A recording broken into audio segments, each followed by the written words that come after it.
మాంగళ్య shopping mall ఆర్సీపురంలో Ambedkar statue ఎదురుగా జూలై 12న రాశి ఖన్నా చేతుల మీదుగా grand opening. Ayatollah Ali Khamenei అంత్యక్రియల్లో ఆ ముసుగు మనిషి ఎవరు? ఆయన కుమారుడు ఇరాన్ నూతన సుప్రీం లీడర్ మోజ్దబా వచ్చాడా? చిన్నారి శవపేటికను మోసింది కూడా మోజ్దబానేనా?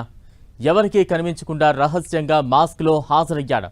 ముసుగులో వచ్చిన వ్యక్తి బహుశా అలీ ఖమేనీ కుమారుడు, ప్రస్తుత సుప్రీం లీడర్ మోజ్దబా ఖమేనీ అయ్యుండొచ్చన్న జోరుగా ప్రచారం అయితే జరుగుతోంది. తండ్రి అంత్యక్రియలకు రహస్యంగా హాజరై ఉంటారని అంతా భావిస్తున్నారు. అయితే ఇరాన్ అంతర్జాతీయ మీడియా మాత్రం అతడు అలీ ఖమేనీ పెద్ద మనవడు మహ్మద్ జావేద్ ఖమేనీ అని చెబుతున్నారు. చాలా రోజుల తర్వాత ఈ మధ్య ఇరాన్ సుప్రీం లీడర్ మోజ్దబా ఖమేనీ స్పందించారు. తన తండ్రి అయతుల్లా అలీ ఖమేనీ మరణానికి ప్రతీకారం తీర్చుకుంటారని ప్రతిజ్ఞ చేశారు. దీంతో ఆ మాస్క్ మ్యాన్ ఎవరన్న చర్చ జోరందుకుంటోంది. ఖమేనీ అంత్యక్రియల్లో ఆ ముసుగు మనిషి ఎవరు? ఖమేనీ అంత్యక్రియలకు కుమారుడు ముజ్తబా వచ్చాడా? చిన్నారి శవపేటికను మోసింది కూడా ముజ్తబానేనా? ఎవరికీ కనిపించకుండా రహస్యంగా మాస్క్లో హాజరయ్యాడా?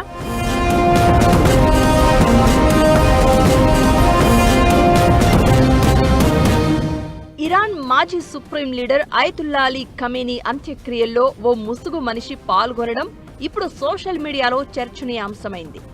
బేస్బాల్ క్యాప్, ముఖానికి నల్లటి మాస్క్ ధరించి ఉన్న ఆ వ్యక్తి ఫోటోలు, వీడియోలు వైరల్గా మారాయి.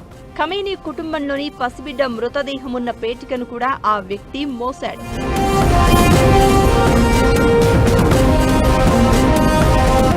ముసుగులో వచ్చిన వ్యక్తి బహుశా అలీ ఖమేనీ కుమారుడు, ప్రస్తుత సుప్రీం లీడర్ ముజ్తబా ఖమేనీ అయ్యుండొచ్చని జోరుగా ప్రచారం జరుగుతోంది.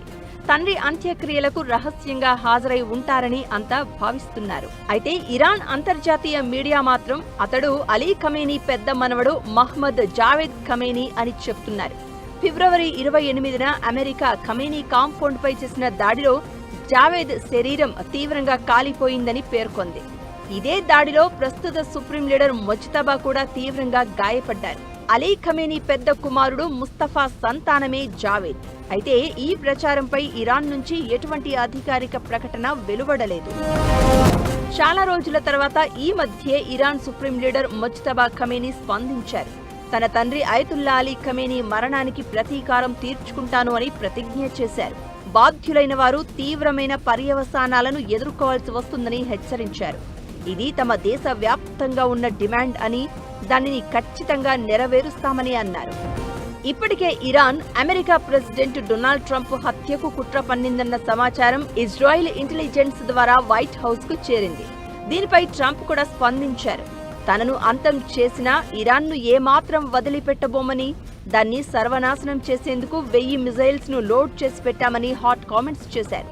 దీనికి కౌంటర్ అన్నట్లుగా ముజ్తబా ఖమేనీ రియాక్షన్ ఉంది. అమెరికా ఇజ్రాయిల్ దాడుల్లో అయతుల్లా ఖమేనీ సహా ఇతర నేతల రక్తం ఇరాన్లో చిందిందని, అమరులైన వీరందరి ఆత్మశాంతికి, హంతకులైన వారిపై ప్రతీకారం తీర్చుకుంటామని శపథం చేశాడు ముజ్తబా. ఇది తాము బతికున్నా లేకున్నా జరిగి తీరుతుందని క్లారిటీ ఇచ్చారు. మొత్తానికి సీనియర్ ఖమేనీ మృతి, అంత్యక్రియల తర్వాత కూడా ఇరాన్లో ఆగ్రహ జ్వాలలు రగులుతున్నాయి. ఇటు అంత్యక్రియల్లో మాస్క్ మనిషి ముజ్తబానే అన్న అనుమానాలు బలంగా ఉన్నాయి. ఇప్పుడు ఆయనే ఈ భీకర ప్రతిజ్ఞ కూడా చేశాడు. దీంతో అమెరికా ఇరాన్ మధ్య జరిగే ఈ యుద్ధం అంత ఈజీగా ఆగేది కాదన్నది మాత్రం స్పష్టమవుతోంది.